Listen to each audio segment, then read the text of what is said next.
Hello student, good evening. मैं चिंटू कुमार आप लोगों को मैथ पढ़ाने आए हैं। तो आप लोगों से अनुरोध है कि 2025 में जो भी एग्ज़ाम होने वाले हैं आप लोग मस्त होकर तंदुरुस्त होकर एग्ज़ाम की तैयारी कर रहे होंगे। तो आज हम लोग क्लास 10 के मैथ में चैप्टर नंबर 8 देखेंगे, जिसका चैप्टर का नाम है त्रिकोणमिति। इसमें सबसे ज़्यादा अधिकतर नंबर यही चैप्टर से आता है। तो सबसे पहले आज के टॉपिक में हम लोग देखेंगे कि त्रिकोणमिति जो चैप्टर है उससे अधिकतर जो होते हैं मैथ में यहीं से क्वेश्चन पूछे जाते हैं। तो आज हम लोग इस टॉपिक को डिटेल से पढ़ेंगे और समझेंगे। तो सबसे पहले स्टूडेंट लोग सबसे पहले देखिए, यहाँ पर चैप्टर के नाम है त्रिकोणमितीय अनुपात, जिसको हम लोग बोलते हैं ट्रिगोनोमेट्री रेशियो। ठीक है, तो सबसे पहले हम लोग समझेंगे कि आखिर त्रिकोणमिति के मतलब क्या होता है। तो यहाँ पर समझिएगा, त्रिकोणमिति जो त्रिकोणमिति है, अगर इसको अलग अलग संधि विच्छेद करेंगे तो यहाँ त्रिकोणमिति होता है, अलग अलग तोड़ेंगे तो त्रि अलग हो जाएगा और यहाँ प्लस कोण हो जाएगा और प्लस में मिति हो जाएगा। यानी जो त्रिकोणमिति होता है वह 3 शब्द से मिलकर बना है, जिसमें पहला का शब्द का यूज हुआ है त्रि, और दूसरा शब्द का यूज हुआ है कोण, और तीसरा शब्द का यूज हुआ है मिति। तो सबसे पहले अगर बात करें तो तीनों का अर्थ समझ लेते हैं। इसका अर्थ होता है 3, यानी त्रि मतलब 3। कोण को अगर बात करें तो हम लोग एंगल के रूप में जानते हैं इंग्लिश में, और मिति के मतलब होता है मापना, मापना। ठीक है, तो यहाँ पर अगर बात करें तो यानी इसमें हम लोग यह पढ़ने वाले हैं कि 3 कोण के बारे में मापेंगे। अगर हम पूछें आप लोग से कि आखिर वैसा कौन सा आकृति है जिसमें 3 एंगल होते हैं, तो आप लोग जवाब अगर बात करें, जवाब मालूम होगा तो कमेंट बॉक्स में आप लोग रिप्लाई करेंगे।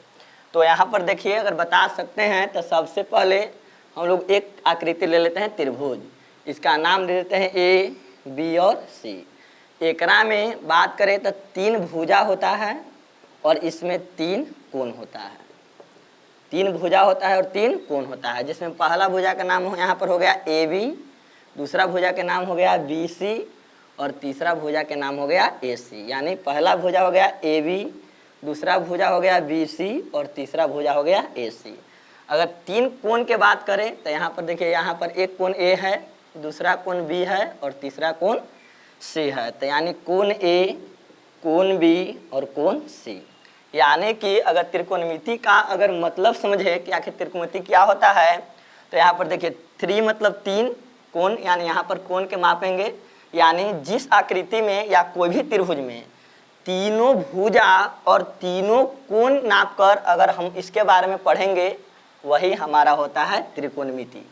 ठीक है, तो यहाँ पर देखिए डिफिनेशन यहाँ पर लिख दिया गया है कि त्रिकोणमिति गणित का वह पाठ है, शाखा का मतलब पाठ, जिसको हम लोग शाखा बोलते हैं, वह पाठ है जिसमें त्रिभुज के भुजाओं और कोणों के मापों तथा इससे संबंधित प्रश्नों के बारे में पढ़ा जाता है, उसे ही कहते हैं त्रिकोणमिति। और आगे बात करें तो त्रिकोणमिति जो होता है 2 ग्रीक भाषा से मिलकर बना है। इसका पहला नाम है ट्रिग्नोन और दूसरा नाम है मेट्रोन। ट्रिग्नोन का अगर बात करें तो अर्थ होता है त्रिभुज, इसका अर्थ होता है त्रिभुज, और इसका अगर बात करें अर्थ होता है मापना। यानी इससे भी अर्थ यही निकल रहा है कि त्रिभुज में तीनों भुजा और तीनों कोण को मापने से पढ़ेंगे उसके बारे में, या उससे संबंधित भी जो प्रश्न है उसको पढ़ेंगे, उसको ही हम लोग त्रिकोणमिति कहते हैं। अब चलिए, त्रिकोणमिति के मतलब हम लोग समझ गए। अब आगे हम लोग समझते हैं कि इसके बारे में आगे, कि त्रिकोणमिति तो हो गया। आगे हमारा टॉपिक है एंगल, जिसको कोण बोलते हैं, कि आखिर कोण क्या होता है। तो सबसे पहले एंगल के बारे में समझेंगे। तो यहाँ पर समझिए, एंगल जो है वह डिफिनेशन कहता है कि यदि कोई सरल रेखा अपने एक सिरे को स्थिर रखना है। पहले वो सरल रेखा ले लेते हैं एग्जाम्पल में।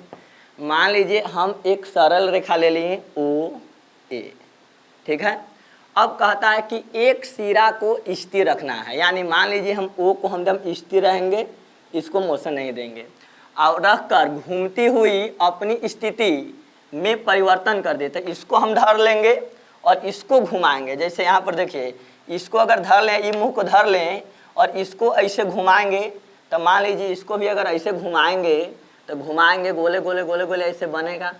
ठीक है, तो मान लिया जाए कि हम यहाँ पर इसको घुमा के यहाँ पर रुक गए हैं, तो यहाँ पर रुक गए, तो यहाँ से अगर ऐसे मिलाएंगे तो बताइए यहाँ पर, यानी यहाँ शुरू किया यहाँ पर रुक गए, तो इसके बीच में जो झुकाव पैदा हुआ, इसी झुकाव को नाम पड़ गया है कोण, जिसको हम लोग थीटा से सूचित करते हैं। ठीक है, कोण जो होता है वह दो टाइप्स के यहाँ पर होते हैं त्रिकोणमिति में। ठीक है, तो यहाँ पर अगर बात करें तो कोण के प्रकार, कोण के प्रकार, तो यहाँ पर दो टाइप्स के होते हैं, दो प्रकार के होते हैं। पहला का नाम है धनात्मक कोण, धनात्मक कोण, और दूसरा के नाम है ऋणात्मक कोण, ऋणात्मक कोण, जिसको नेगेटिव एंगल बोलते हैं, इसको पॉजिटिव एंगल बोलते हैं। तो इसको डिफिनेशन यहाँ पर हम लोग देख लेते हैं। धनात्मक कोण क्या है, तो कहता है कि धनात्मक कोण में कि अगर घड़ी पर सबसे पहले हम लोग ध्यान देते हैं, घड़ी पर मान लीजिए कि यह घड़ी है, यहाँ 12, यहाँ पर 3, यहाँ पर 6, यहाँ पर 9, तो घड़ी अगर बात करें तो गति किधर की ओर करता है, तो इधर, मतलब इधर से इधर की ओर।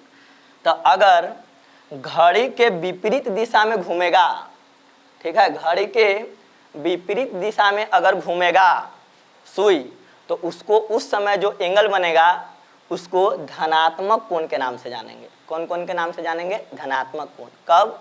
यानी घड़ी के विपरीत दिशा में जब घूमेगा तो उसको धनात्मक कोण बोलेंगे। यानी धनात्मक कोण तो समझिए, यहाँ पर हम बताएं अभी कि घड़ी घूमता है इधर की ओर।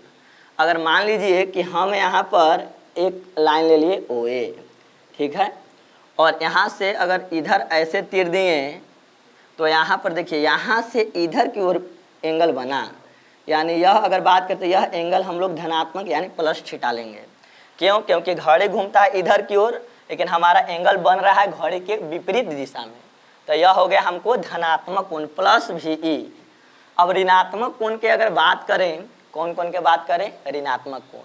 तो जिस दिशा में घड़ी घूमती है उसी दिशा में हमारा कोण भी घूमेगा तो उसको ऋणात्मक कोण बोलेंगे। तो यहाँ पर दोस्तों समझिए, मान लीजिए कि यहाँ पर एक रेखा ले लिए O और A। अब इधर नीचे की ओर अगर मान लीजिए कर दिए यहाँ पर B, तो यहाँ से ऊपर से इधर नीचे की ओर बन रहा है एंगल। तो देखिए घड़ी भी घूमता है इधर की ओर और एंगल भी घूमा है इधर की ओर, तो यहाँ पर इस कोण को, जो इस समय जो कोण बनेगा, इसको हम लोग ऋणात्मक कोण कहेंगे, यानी माइनस थीटा कहेंगे। अब घड़ी के अगर उल्टा घूमेगा तो हम लोग कहेंगे धनात्मक कोण। तो यहाँ पर कोण भी हो गया समाप्त। अब अगला टॉपिक की अगर बात करें तो अगला टॉपिक में आता है हमारा त्रिकोणमितीय अनुपात। क्या आता है? त्रिकोणमितीय अनुपात। लेकिन उससे पहले अगर बात करें तो हम एक दो एग्जाम्पल देते हैं और आप लोग कमेंट बॉक्स में बताइएगा कि हाँ धनात्मक होगा कि ऋणात्मक। जैसे मान लिया जाए कि हम यहाँ पर एक कोण दे दिए OA यहाँ पर, और यहाँ पर हम ऐसे कर दिए और हम बोल दिए कि यहाँ पर अगर बात करें तो 75 डिग्री का कोण बनाया गया है। अब और एक और एग्जाम्पल दे दिए O और A, और यहाँ पर अगर बोल दिए कि चलिए यह 30 डिग्री के एंगल बनाया गया है, ठीक है, इसको दे देते हैं क्वेश्चन नंबर 1 और इसको दे देते हैं क्वेश्चन नंबर 2। तो इसमें आप लोग बताइए कि कौन पॉजिटिव एंगल होगा और कौन नेगेटिव एंगल होगा। कमेंट बॉक्स में जल्दी फटाफट कमेंट दीजिए और हम लोग देखेंगे। तो समझिए हम क्या बताए थे कि पॉजिटिव एंगल के लिए क्या बताए थे कि घड़ी के विपरीत दिशा में घूमेगा तो पॉजिटिव एंगल, और घड़ी के ही दिशा में घूमेगा तो नेगेटिव एंगल। तो यहाँ पर देखिए यह जो है घड़ी के विपरीत दिशा में घूम रहा है, यानी इधर की ओर घूम रहा है, तो इसको हम लोग थीटा बराबर लेंगे प्लस 75 डिग्री, ठीक है। और यहाँ पर अगर बात करें तो यह घड़ी के देखिए यहाँ से इधर की ओर गति कर रहा है, तो इसको थीटा बराबर लेंगे -30 डिग्री। तो यहाँ पर टाइप्स ऑफ कोण यही था कि अगर घड़ी के विपरीत में घूमेगा तो धनात्मक कोण और घड़ी की दिशा में घूमेगा तो ऋणात्मक कोण। ठीक है, अब हम लोग पढ़ेंगे अगला टॉपिक त्रिकोणमितीय अनुपात। त्रिकोणमितीय अनुपात। तो सबसे पहले त्रिकोणमितीय अनुपात पढ़ने से पहले हम लोग एक समकोण त्रिभुज के बारे में जानकारी लेंगे कि समकोण त्रिभुज क्या है, राइट एंगल ट्रायंगल। तो समझिए इधर समकोण त्रिभुज, समकोण त्रिभुज इसको बोलते हैं right angle triangle, triangle, triangle. अब समझिए समकोण त्रिभुज, तो इसमें कहता है कि वैसा त्रिभुज जिसमें कोई एक कोण हमको 90 डिग्री के होना चाहिए, कोई भी तीनों में से एक कोण 90 डिग्री के होगा तो वह कहला जाएगा हमको समकोण त्रिभुज। तो इसमें अगर बात करें तो यहाँ पर ध्यान दीजिएगा कि यह जो है यहाँ पर पार दिए, यहाँ पर एक ट्रायंगल, इसको नाम ले लेते हैं ए, बी और सी। यहाँ पर ध्यान दीजिए कि यह जो कोण है बी, यह हमारा 90 डिग्री का एंगल बनाता है। तो यहाँ पर ध्यान देना है कि जो हमारा बी है तो यहाँ पर जो 90 के सामने भुजा प्राप्त होती है, जो भुजा होती है वह भुजा को हम लोग कर्ण के नाम से जानते हैं। किस चीज़ के नाम से जानते हैं? कर्ण के नाम से जानते हैं। ठीक है, बाकी जो हमारा यह भुजा रह गया जो लंब के आधार पर जो लंबा है उसको लंब बोलेंगे। ठीक है, और जो यहाँ पर पट है सोया हुआ है उसको हम लोग आधार बोलेंगे। कर्ण याद रखिएगा, कर्ण कभी बदलता उदलता ना है, वह 90 के सामने वाला के ही भुजा को ही कर्ण कहते हैं। लेकिन लंब और आधार बदलित रहता है एंगल के अनुसार। अगर बात करें दोस्तों तो अगर मान लिया जाए कि एंगल बताएं थोड़ा सा एंगल, ठीक है, जैसे यहाँ पर ले लेंगे पी क्यू आर। ठीक है, तो यहाँ पर तो 90 बन गया, तो 90 वाला के तो सोझे हम बताएं कर्ण, जिसको हाइपोटेन्यूस बोलते हैं इंग्लिश में। अगर बात करें, अगर मान लीजिए कि यहाँ पर थीटा एंगल बनाया, तो यहाँ पर थीटा एंगल बनाया तो इसका जहाँ पर एंगल बनाएगा उसको सामने वाला भुजा को लंब बोलेंगे, उसके सामने वाला भुजा को लंब बोला जाता है। तो बताइए, पहले जान गए कि 90 वाला सामने वाला भुजा के कर्ण और यहाँ पर बना लिया है पी एंगल, तो पी वाला सामने भुजा जो हुआ यानी जो क्यू आर भुजा हुआ वह हमारा लंब कहलाएगा। क्या कहलाएगा? लंब। ठीक है, जिसको हम लोग परपेंडिकुलर बोलते हैं। और जो बच गया एक भुजा उसको हम लोग आधार के नाम से जानेंगे। ठीक है, तो यह हो गया लंब और यह तो यह देखिए जो हमारा पी क्यू भुजा है वह हमारा आधार कहलाएगा। तो जहाँ पर एंगल बनता है, न्यून कोण एंगल बनता है, समकोण की बात नहीं कर रहे हैं, न्यून कोण यानी 90 डिग्री से छोटा, तो उसके सामने वाला भुजा को लंब बोलेंगे और जो बाकी तीसरा बच जाएगा उसको क्या बोलेंगे? आधार। तो इस क्वेश्चन में तो ये लंब हो गया, ये आधार हो गया। लेकिन यहाँ पर एक एग्जाम्पल और देते हैं। अगर मान लीजिए थोड़ा सा हम एग्जाम्पल चेंज कर दें, ठीक है, तो देखिए कह देंगे कि यहाँ पर 90 डिग्री है, यह ए बी और सी, यहाँ पर 90 डिग्री बना दिया, तो बताइए यह वाली सामने भुजा क्या हुआ? तो यह हमारा कहलाएगा कर्ण, 90 के सामने वाला कर्ण। अगर मान लीजिए कि हम बी पर थीटा मान लेते हैं न्यून कोण, कहाँ मान लेते हैं? बी पर, तो जहाँ पर न्यून कोण एंगल मानेंगे उसके सामने वाला भुजा को हम लोग बोलेंगे लंब। क्या बोलेंगे? लंब। और बाकी जो बच जाएगा उसको हम लोग बोलेंगे आधार। तो यहाँ पर इस त्रिभुज में भी लंब कर्ण आधार चुना गया। अगर एक त्रिभुज और अगर बात कर लें, ठीक है, मान लीजिए ए ले लिए, बी ले लिए, सी ले लिए। अब यहाँ पर अगर 90 डिग्री बात कर लें तो बताइए 90 वाला सोझे वाला कि क्या बताएं? कर्ण हाइपोटेन्यूस, जिसको हम लोग एच से सूचित करेंगे। अगर मान लिया जाए कि हम थीटा मान लिए सी पर, थीटा कहाँ मान लिए? सी पर, तो सी वाला के जो सामने भुजा प्राप्त होगी यानी सी वाला के सामने है ए बी भुजा, तो इसको हम लोग बोलेंगे लंब, परपेंडिकुलर। और बाकी जो तीसरा भुजा बच गया वह हमारा हो जाएगा आधार यानी बेस। ठीक है, इसको हम लोग पी से सूचित करते हैं लंब को और आधार को बी से सूचित करते हैं। तो यहाँ पर हम लोग समझ गए समकोण त्रिभुज के, समकोण त्रिभुज में लंब कैसे चुनना है, आधार कैसे चुनना है और कर्ण कैसे चुनना है। तो समकोण त्रिभुज में याद रखिएगा कि कोई भी एक कोण जो होगा वह 90 डिग्री के होगा तो उसको समकोण त्रिभुज कहते हैं। याद रखिएगा कि जहाँ जौन एंगल पर 90 डिग्री बनेगा उसको सोझे वाला जो भी भुजा प्राप्त हो जाए उसको कर्ण के नाम से जानेंगे। ठीक है, बाकी जो इस क्वेश्चन में जो है यह लंब कहलाएगा और यह क्या कहलाएगा, आधार। लेकिन ध्यान दीजिएगा कि कोई भी त्रिभुज में एक कोण तो 90 डिग्री हो गया, बाकी बच गया दो कोण, तो दोनों कोण मिला के 90 डिग्री होता है। तो यहाँ पर अगर बात कर लें तो इसमें ध्यान दीजिए, इस क्वेश्चन में देखिए यहाँ पर हम एंगल मान लिए, तो जहाँ पर एंगल मानेंगे हम लोग उसके सामने वाला जो भुजा प्राप्त होगा वह लंब कहलाएगा। तो कर्ण और लंब चुना जाएगा, अब बाकी जो एक तीसरा भुजा बच जाएगा वह कहलाएगा आधार। वह क्या कहलाएगा, आधार। चलिए, तो यह सब हम लोग समकोण त्रिभुज समझ गए। अब थोड़ा सा समझ लेते हैं पाइथागोरस प्रमेय। पाइथागोरस प्रमेय, देखिए पाइथागोरस प्रमेय क्या कहता है। ठीक है, एक वैज्ञानिक का नाम था पाइथागोरस, उन्होंने ही बताया था, अपने नाम पर एक नियम बताया था और उन्होंने ही कहा था कि देखिए कोई भी त्रिभुज होता है तो जो सबसे बड़ी भुजा होती है, कोई भी त्रिभुज में जो सबसे बड़ी भुजा होती है वह भुजा के अगर वर्ग करेंगे और बाकी जो दो छोटे भुजा बच जाते हैं उनका वर्ग करेंगे और वर्ग करके जोड़ेंगे तो वह तीसरा यानी बड़का भुजा के वर्ग के बराबर हो जाएगा। इतने बतिया के नाम पड़ गया है पाइथागोरस प्रमेय। जैसे सबसे बड़ा अगर इस त्रिभुज में देख ले तो सबसे बड़ा यहाँ पर है कर्ण। ठीक है, कर्ण से छोटा होता है आधार और लंब। तो कहता है तीसरा भुजा, तो तीसरा भुजा हो गया कर्ण, यानी कर्ण और स्क्वायर यानी वर्ग के मतलब स्क्वायर, तो कर्ण के स्क्वायर, बात क्लियर। और छोटा भुजा क्या हो गया, लंब हो गया।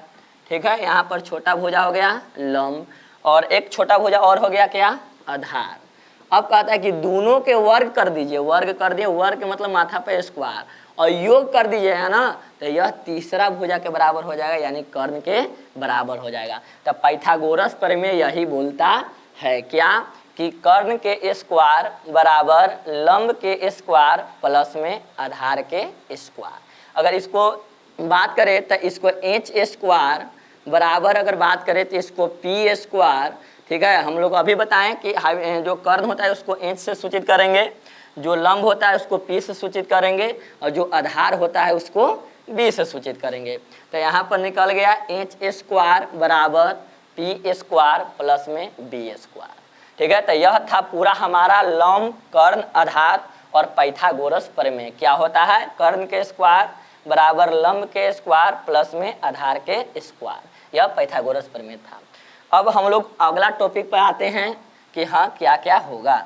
ठीक है, तो अब अगर बात करें तो एक समकोण त्रिभुज पर एग्जाम्पल देते हैं कि हाँ कि आखिर लंब कर्ण कौन कौन कहलाएगा। तो अब समझिए, मान लीजिए कि कोई भी एक त्रिभुज हम पार देते हैं और उसमें लंब, कर्ण, आधार बताइएगा। जैसे मान लीजिए कि हम यहाँ पर एक त्रिभुज पार दिए, ठीक है, एम एन ओ, और यहाँ पर अगर बात करें तो यहाँ पर 90 डिग्री दे दिए और यह दे दिए 13, यह दे दिए 5 और यह दे दिए 12। अब इस अगर बात करें इस क्वेश्चन में अब हमको क्या क्या बताना है, लंब बताना है, आधार बताना है और कर्ण बताना है। लेकिन शर्त यह है कि एंगल बना रहा है एम पर। कौन कहाँ बना रहा है, एम पर। इसके अनुसार आपको बताना है कमेंट बॉक्स में। तो फटाफट जल्दी जल्दी कमेंट बॉक्स में लिखिए कि लंब कितना होगा, आधार कितना होगा और कर्ण कितना होगा। ठीक है, तो अब देखिए लंब आधार कैसे कैसे चुनते हैं। हम क्या बताए थे जी कि जो 90 डिग्री रहेगा उसके सोझे वाला भुजा को हम लोग कर्ण बोलते हैं। यानी हमारा कर्ण यहाँ पर 13 मीटर लुक रहा है, यानी 13 मीटर हो जाएगा। अब हम क्या बताए थे कि जहाँ पर एंगल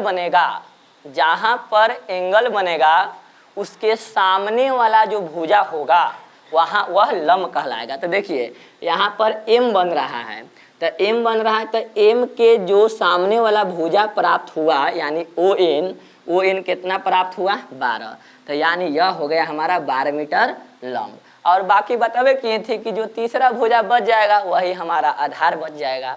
तो तीसरा भुजा हमारा बच गया MN। तो यह क्या कहलाएगा, हमारा आधार क्या कहलाएगा, क्या कहलाएगा, आधार। अब चलिए अगला टॉपिक की बात करते हैं। यह लंब कर्ण आधार चुनने आ गया होगा, आशा करते हैं। अब चलिए अगला टॉपिक हमारा आता है त्रिकोणमितीय अनुपात। ठीक है, अगला टॉपिक की अगर बात करें तो हमारा आता है त्रिकोणमितीय अनुपात। ये सबसे बड़ा बात है कि हाँ यहाँ से क्या क्या होता है। चलिए तो अब हम लोग समझते हैं नी टॉपिक की ओर, जिसका नाम है त्रिकोणमितीय अनुपात, ट्रिगोमेट्री रेशियो। अब देखिए कहता है कि किसी समकोण त्रिभुज में, चलिए एक समकोण त्रिभुज ले लेते हैं। तो यहाँ पर एक समकोण त्रिभुज ले लिए, जिसका नाम दे देते हैं ABC। बात क्लियर। अब कहता है कि किसी समकोण त्रिभुज में किसी न्यून कोण के सापेक्ष कहता है। कौन कोण के सापेक्ष कहता है, न्यून कोण के सापेक्ष। तो न्यून कोण के सापेक्ष अगर बात करेंगे तो ध्यान दीजिए, यहाँ पर ई तो 90 डिग्री हो गया, चलिए हो गया 90। अब बच गया हमारा न्यून कोण कौन, एगो A और एगो C बच गया। तो दोनों में से कोई आप मान लीजिए, यहाँ पर आपका मन है कौन मानेंगे। ठीक है, तो हम मान लेते हैं, मान लिए कि यहाँ पर हम थीटा A के रूप में मान लिए न्यून कोण। अब न्यून एक A हो गया, A एंगल वाला। अब कहता है कि न्यून कोण के सापेक्ष भुजाओं के अनुपात। तो हम देखिए पहले ही बताए थे कि जो त्रिभुज में भुजा होता है वह 3 भुजा होता है। पहला का नाम है AB, दूसरा का नाम है BC और तीसरा के नाम है AC। बात क्लियर। अब समझिए, तो भुजाओं के अनुपात, ध्यान दीजिएगा, अनुपात के मतलब होता है भागा, और भागा ना लेके हम उसको बाटा में भी लिख सकते हैं, यानी भागा कहिए चाहे बाटा कहिए, दोनों एक के काम करता है। ठीक है, तो भुजाओं के अनुपात को ही नाम पड़ गया है त्रिकोणमितीय अनुपात। अब समझिए कैसे होता है। देखिए यहाँ पर भुजा है एगो AB, एगो BC और एगो AC। बात क्लियर। तो न्यून कोण, यहाँ पर न्यून कोण हमने मान लिया है A एंगल पर। ठीक है कि A न्यून कोण है। अब कहता है कि भुजा यानी न्यून कोण के सापेक्ष भुजा के अनुपात निकालिए। केकर अनुपात निकालना है, भुजा के। अब समझो बढ़िया से, देखो मान लो हम एक भुजा ले लेते हैं AB, एक भुजा ले लिए AB। अनुपात के मतलब हम अभी बताएं भागा या बाटा। तो एक भुजा मान लीजिए 3 भुजा है, 1 2 और 1 3। तो एक भुजा हमने ले लिया AB। अब इसके सापेक्ष मान लीजिए एक भुजा हमने ले लिया AC। क्या ले लिया, AC। तो एक भुजा ले लिया AC। चलिए एक अनुपात निकल गया AB बटे AC। ताकि सबसे पहले उठाएं AB और ओकर बाद उठा लिए हैं AC, तो अनुपात एक निकल गया। यानी AB अनुपात बट इसको ऐसे भी लिख सकते हैं AB अनुपात AC। बात क्लियर। अब अगर बात करें तो आगे के बात कर लीजिए। देखो तो अब एक भुजा उठा लेते हैं BC और एक भुजा उठा लेते हैं यहाँ से AC।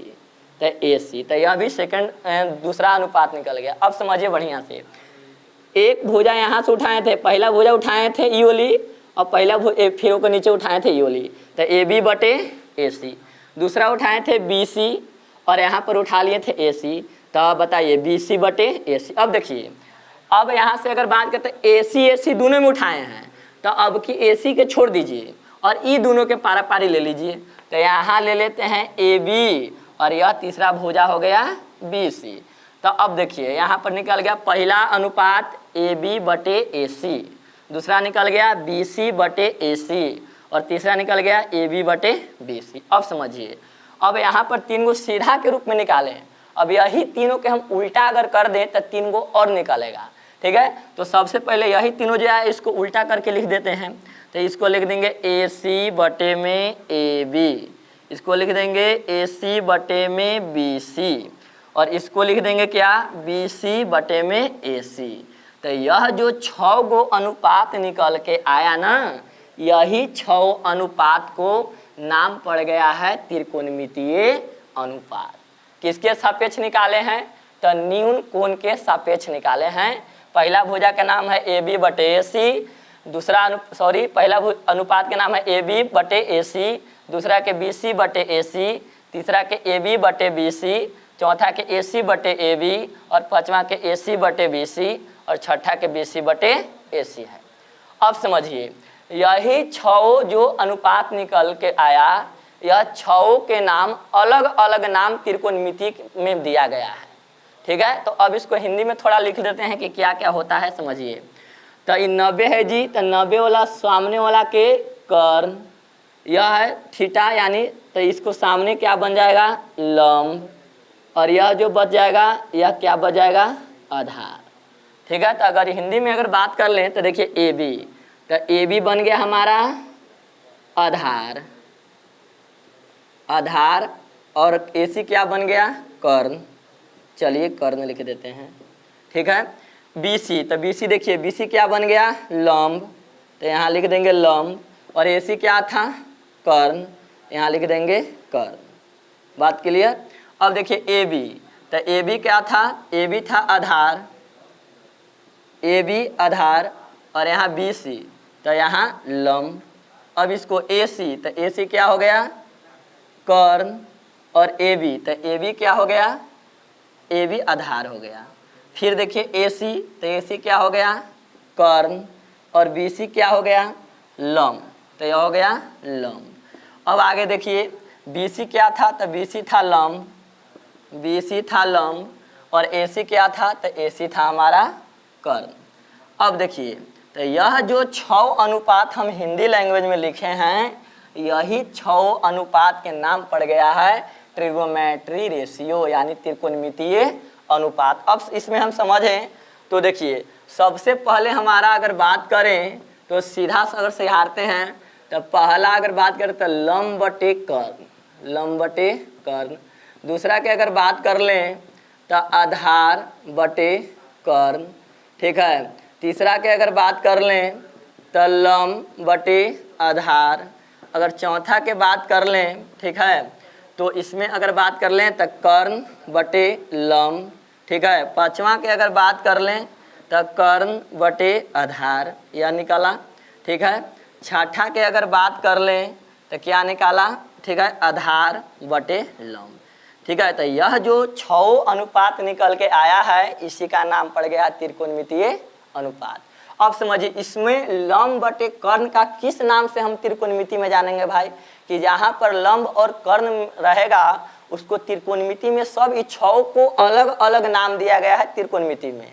ठीक है, तो इसमें देखिए क्या होता है, लंब बटे कर्ण को त्रिकोणमिति में साइन के नाम से जानते हैं।